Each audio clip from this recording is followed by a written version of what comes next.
mentally, she's quite a tough cookie. She doesn't waver in what she needs to do out on court. The Australians won't have come up against anything like her. My main concern is those that didn't make it due to fitness, right? I'm glad she stuck to her guns, and I'm glad that she went, nah, that's it, you knew.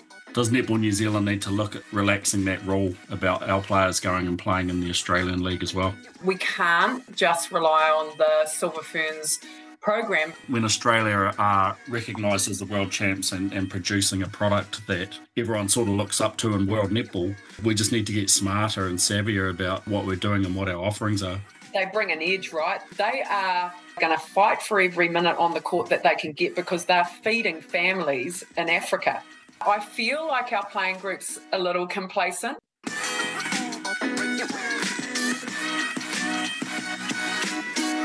Nau mai ki te hōtaka o te Niti Poro Kiwi. Kia ora, I'm Bridget Tunnicliffe, and for the first episode of 2024, we're previewing the Nations Cup in England between the Roses, Australia, Uganda, and of course the Silver Ferns. To help me preview the series and reflect on where the Silver Ferns landed at the end of 2023, our Stars coach Kiri Wills and New Zealand men's coach Dion Te Whetu. Kia ora, koroa. Kiri, you were involved as an assistant coach in the Silver Ferns last series, Constellation Cup. There was a stark difference between the first two tests in Australia and the last two in New Zealand, which the Silver Ferns won. What were the most pleasing aspects of those last two tests? Well, I think being able to play Grace more and more added stability. But I would like to say that I was really impressed with Amelia Walmsley, and I think that going forward, that goal shoot position is going to be hotly contested, which is what you want. You don't want anyone to think that that's their bib and they're going to keep it. You want them to work for it. I also felt like that young up-and-coming mid-court did some really good things. I was really impressed with the coachability of all four of them. They're very, very receptive and very impressed with their ability to take on feedback and put it out there straight away. So some really, really good growth. I think being kind of on the outside and sort of having a little bit of a helicopter overview, I felt like I was able to just remind everyone that actually, you know, this is Amelia's first test and we're doing okay. So even though we did lose those first couple of tests, I felt like we could always pull it back and we could win the last two. Yeah, Amelia Walmsley she was more than commendable. Dion, you were in Australia with the men's team playing the curtain raiser for one of those tests. What stood out for you from the series? Yeah, to Kiri's point, I loved seeing Walmsley just out there on the court, and I had the chance to catch up with the Ferns when we were departing, coming back to New Zealand, and you know, it just felt as though the vibe was still there in the team that they could do it. Looking stats-wise, you know, the Ferns didn't win any of the first quarters in any of the four tests, and I think that if they can just tighten that up a little bit and maybe target that first quarter, I mean, I know it's a bit of a bogey thing for us, but if we can sort of zero in on that, I think that'll help us a lot.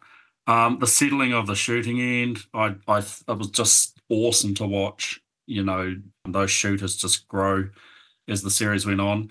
There's two big positives was, and again to Kiri's point, was that mid-court, man, you could just tell that they were soaking up everything they were being told, but just the grit and determination that they would show, and to be able to interchange that mid-court as well, I think that's going to be a massive positive for us going forward.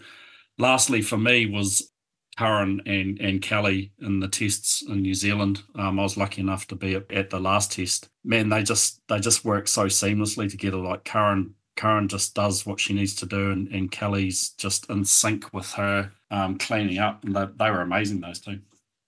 Yeah, that unit defence was so good. And Karen Berger, she just gives every ounce of energy to whatever game's in front of her. Okay, so the Nations Cup starts on Sunday. The Silver Ferns meet Australia first up in London. Dame Nolene Taurua named a side of 11 before Christmas, just 3 shooters. No Emilian Ignacio, who's taking a break, no Tiana Maturo or Maya Wilson. The pair just falling short of fitness targets.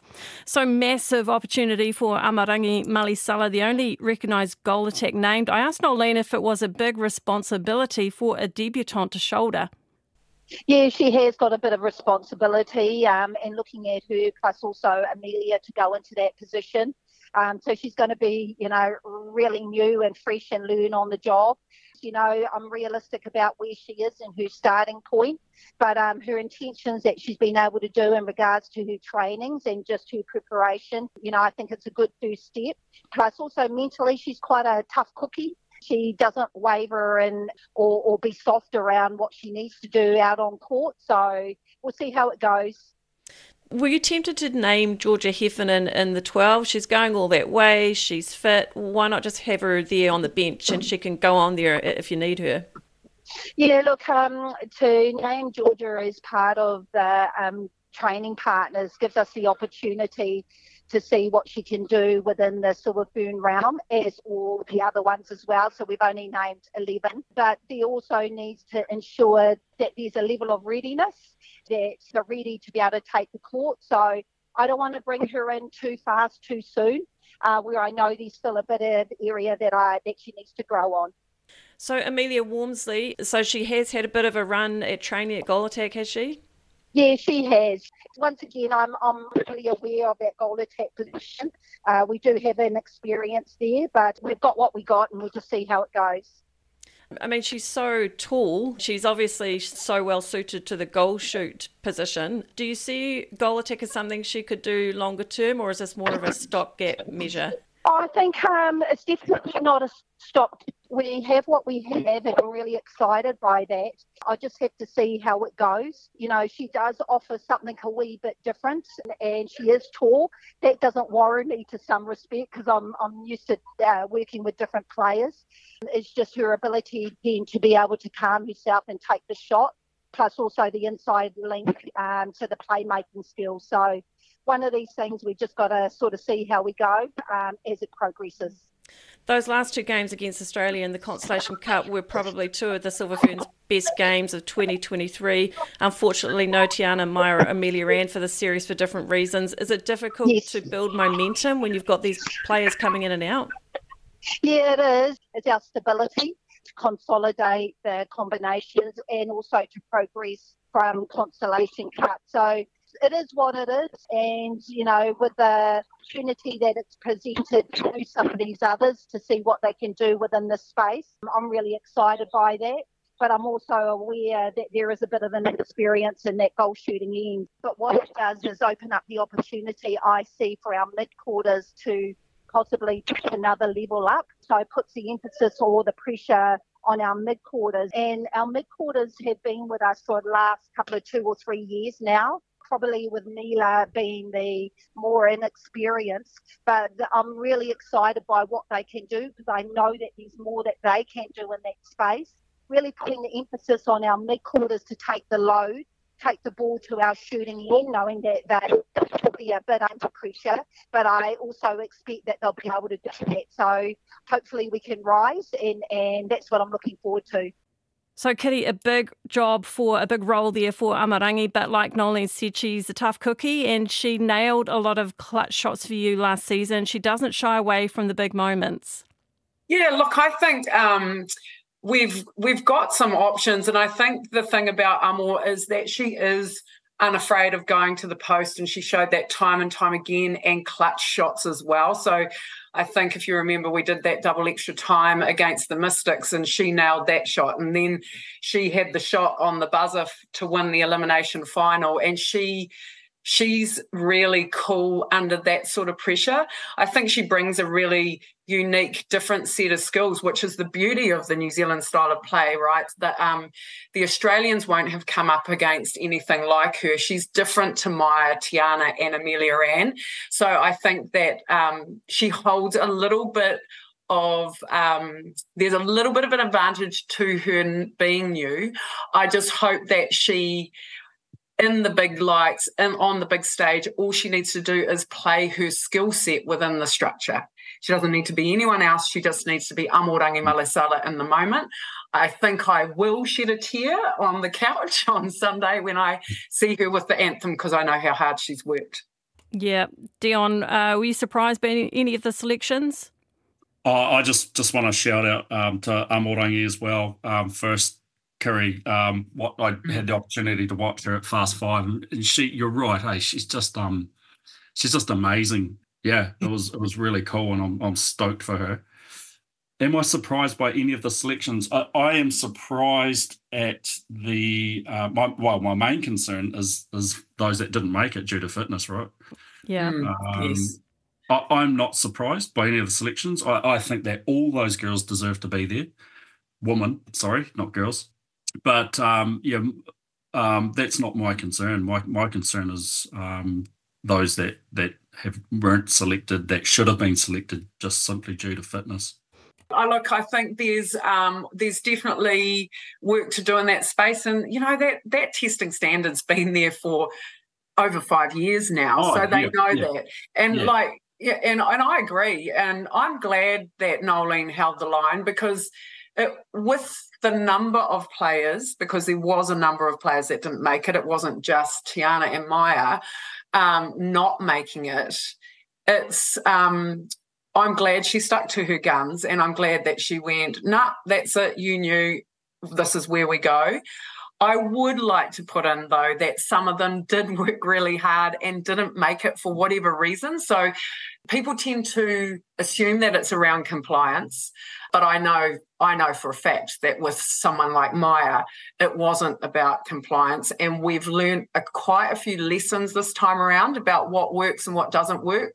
She hasn't missed this yo-yo now for 5 years, and things were slightly different, I felt, in her programming, and I don't think it worked. So we are definitely looking at that with the Silver Ferns and making recommendations in terms of how she prepares. But as to the others, I can't speak for them, but definitely, just want to put out there for some people, it's not about compliance. Yeah. No, trial and error. Yeah. I agree with the standards. Yes. Like you say, being an agent for some of the Ferns, they know well in advance, because I know what their calendars are. They know well in advance when the trials are. Yes. Yeah, what's so frustrating for me is that at the end of the Constellation Cup, it felt like the Silver Ferns had something to really build on. And probably the most frustrating person for me was Tiana Maturo, because she had really good impact when she came on the court, and I felt like it was a turning point for her. And Nolene puts a brave face on it and says, it is what it is. But how can you build momentum when you've got players coming in and out? And you can't even rely on the fact that a certain player or 2 or 3 players are actually going to be fit enough for you in future series. This one really frustrated me.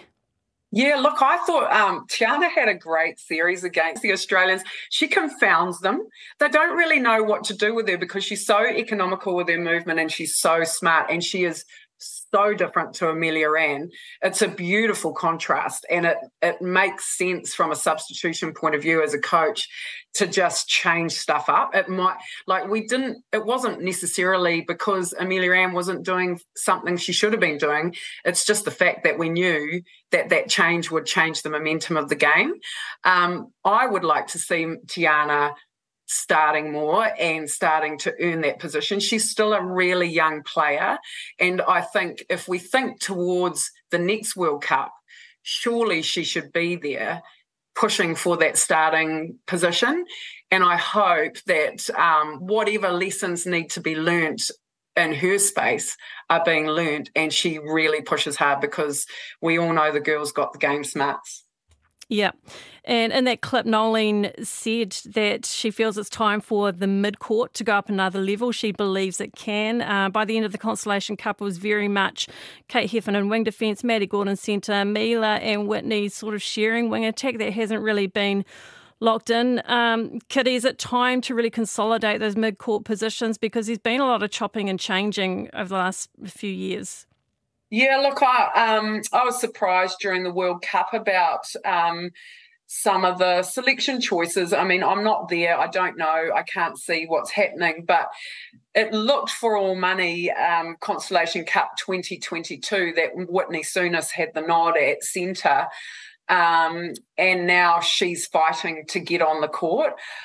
The bottom line, I think, is with these four is that they are all really young. They will be at the next World Cup, touch wood, around no major injuries and things like that. They're young, they're hungry, and they've got huge ceilings. And I think what we are likely to see moving forward is how we can use that flexibility, and can we get Mila into centre as well? What does that look like? Maddie into wing defence. So I think there will be they can't really afford to do too much change in this series, given the change that's forced upon them in the shooting circle. So they'll need to have some sort of conformity in that space. But I think over the next 4 years, we're just going to see those four build, and I think we're going to see a lot of change and the ability to change seamlessly and kind of do what happened with Amelia Ann and Tiana and change just because we can. Dion, everyone's very excited about the return of Michaela Sokolic. Beats and a great achievement, overcoming those injuries. Where do you see her best fitting in at this point in time, wing defence or goal defence? Technically at wing defence for me, for the Ferns. I think out at wing defence, and I'm talking about the Ferns, I think she feels the ebb and flow of the games, but she also knows when to break pattern and slow the play. Her communication is amazing. Again, someone that I've never really had the chance to see play live, but and I know Fast Five's not seven-a-side, but got to see her leadership and the communication that she has on court. And yeah, she's one athlete, right? I think once Curran goes, she becomes a goal defence for me, having seen her athleticism. It's funny, isn't it? Because although wing defence was problematic at the World Cup, to me that was more about the overall balance of the side. It wasn't because we don't have great wing defences. We're blessed with fantastic wing defences in New Zealand, right? That was all about team balance, yeah. I would quite like to see her spend a decent amount of time at goal D. I know Phoenix Karaka is the captain for the series, but I do have some questions about Phoenix's ability to shut down those world-class goal attacks. Just needing that really dogged, shoulder-to-shoulder, never gives up, is fit enough to keep up with those goal attacks like the way that Kuttenberger is. I feel we need more depth at goal defence, so I'd quite like to see Michaela there. But she's equally good at both positions, right? She is. Yeah. Yep. Okay, let's just have a touch on the rules, the new rules. The Nations Cup will be officiated under updated rules. Noeline is generally a fan of the changes, she told me, but did say that they will take some getting used to. There's some that we're not too sure logistically how it's going to work, and, we'll be able to find out realistically what it looks like in real time. One thing that we probably have to be mindful of is the short pass rule, because we do that quite often. So I think needs to be a bit of awareness around that one. It's also up to the interpretation of the umpire as well, how, can the defender move through that space or not? So, those are the things we've just sort of got to put in a box and work as we go.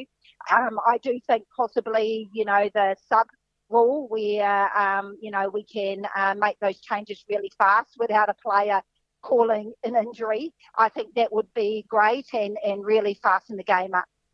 So, Dion, the new short pass rule, do you think there will be quite an adjustment for the Silver Ferns? Look, I think there's going to be an adjustment for everyone, well, down the shooting end anyway. I think the Ferns will be fine, as no one ever really threw a short pass to Grace or Amelia, but for the likes of Tapaya, Maya and Tiana, who have that full bag of tricks, it might be a tougher transition, although, all those players are incredibly smart and have really good court craft, so I'm sure that they'll adjust fairly quickly. That rule should never have been introduced. I mean, I know a ton of defenders. I know a ton of defenders that are really happy. So I think everyone will just adjust. These women playing now, they're all very smart. Kiri, when you see mid-quarters almost drop the ball at the feet of a teammate, Surely that's not plan A. Is that something you only do if you're being squeezed by tight defence? Oh, look, everyone knows that we played that game really hard as a Stars outfit. Like, we did use that when we needed to. But what was concerning was you go to under 16s and you'll have a team doing that the entire way down the court. So nobody's actually creating any space. Everybody's running towards the ball. We do offload it quite a lot in our shooting circle because we've got the bodies and the holds to do it. But it just means now that we've got to create more space. And I agree with Dion. It should never have been touched in the first place. I don't know why they even did that, to get a hand between people. It's just ridiculous. And we used to have Anna Harrison trying to put her hand between people's legs and all over the place, but then she'd get pulled for obstruction. So they just were on a hiding to nothing. So I'm really looking forward to changing this one back. Even though it's going to mean a tactical change for us, but it's nothing that we can't deal with. Also looking forward to the not waiting for the player to run back onto the court when the ball goes out of court. You can just take that, and, if somebody's sort of overplayed themselves and flown out of court, good luck to them. We're going to take the ball and carry it on down the court. So I think players are going to have to be really smart and in tune with. You're less likely to see players try to sway the umpires when they know they've tipped the ball out and try and take the pass when it's not theirs, because if it's turned over by the umpire, you're in a poor position to defend anyway. So I think it's going to clean up a lot of that gamesmanship. And then the game management stuff, I'm fascinated to see how this works, because I feel that umpires have always been quite reluctant to send players off and to warn them. And this actually, in my mind, it looks like this is going to be expedited, and those send-offs could happen more often. Definitely looking forward to the new short pass rule. I think it's going to force players to have to create space. And I think in a flow-on effect, there's going to be more opportunities for defenders to get clean intercepts instead of those niggly, round the body tocks here and there. I think we're going to see more specky intercept, so I think that can only be a good thing. Okay, just wanted to talk about depth. When you look at the Australian and England squads named for the Nations Cup, it kind of brings home the difference in depth now between them and us. You look at the team, Australia has named very stable. England have named a very strong side. Helen Housby, Nat Metcalf are back. Their shooting depth is fantastic. Eleanor Cardwell, Sasha Glasgow, Housby, Berry Neal, Sophie Drakeford-Lewis and Liv Sheen, not needed. Both those players were in Cape Town. Kiri, we've always been second to Australia when it comes to depth, but I feel like we're quickly falling behind England now too. Is it a bit of a concern? Yeah, look, I love the look of England's fresh talent coming through, and it is a bit of a concern. I think that the Suncorp Super Netball has provided a fantastic platform for those English players, and they've grabbed those opportunities with both hands. I mean, it's not an easy feat keeping Australians off the court, but Helen Housby and Eleanor Cardwell, they've just gone over there and absolutely owned it, along with a lot of other English players. So I feel like the system that they've got really happening for them in a high-performance space is they've got SSN for their top guns, and then their next group are getting potentially more opportunity because the top guns are over in SSN to play and be on court for Vitality League. So you get the Berry Neals coming through. Am I concerned about our depth? I think I came away from Con Cup very, very excited. I thought we have got young talent coming through in that shooting end. And while this feels really light because of the people not available due to fitness testing, Amelia Ann being unavailable, Tapaya being unavailable, we're just in a different space, I think, at the moment. But there are some really good young players coming through. Defensively, there are some players, like there's some exciting players like Catherine Hall, you should see this year for the Mystics. You've got Kara Stith, you've got the Parises, we've got Lily Tokenduadua. There is some beautiful young talent coming through. They're just not quite as ready, and that's on us as ANZ Premiership coaches, I think, to move those players through. And we know we can do it. It's been done with Grace. It's been done with Amelia. and those middies have not come from nowhere. There's been a lot of work put in. But court time is king, and I think players are making smarter choices now about where they contract themselves to, because everyone says, yep, you can develop on the bench, but actually, bottom line, you need to be on the court, so you need to be finding a franchise where you're going to be on court. Yeah. Dion, in the back of my mind, I just have this fear at the back of my mind. If, God forbid, we lost Grace and Amelia at the same time, we suddenly look incredibly brittle, and that's not something that I think would be such a problem for Australia and England. What are your thoughts on depth? I think we're just cursed with a population that's not as big as those other countries here. I think what you find in New Zealand and our netball here in New Zealand, if I look at the last decade, we've had a glut of defenders come through, and then we've had a glut of mid-quarters come through, and then we've had a glut of shooters come through, but we just don't get that influx continuously coming through at the same time. Yeah. And I think that comes down to a population base. I think there's nothing wrong with the competition in New Zealand. Also begs the question for me about, and listening to Kiri before about these English players that go over and get the exposure in Australia. Does Netball New Zealand need to look at that, relaxing that rule about our players going and playing in the Australian League as well? Or conversely too, Dion, do we start looking at the way that we are only having one import in our competition? Like, I just think, you think about Eleanor Cardwell, she's been playing up against Shamira Sterling every single training, every single day of the week. And then week in and week out, you're playing different types and styles of players. Grace only gets to play against Jamaica when Jamaica deign to send Shamira over to see us. And so I just think exposure-wise, there definitely needs to be some thought in the high-performance plan around how do we get more of that crossover? Is there a post-ANZ, SSN crossover that we can do with some of the teams? We can't, I don't think, just rely on the Silver Ferns program, because then you only get that top group being exposed to that. What about these young ones coming through? Where do they get their opportunities to have some international exposure? Yeah, and then I guess, again, we're competing with higher salaries being offered in Australia compared to here. So to get, those calibre of players. Yeah, cost a bomb. Yeah.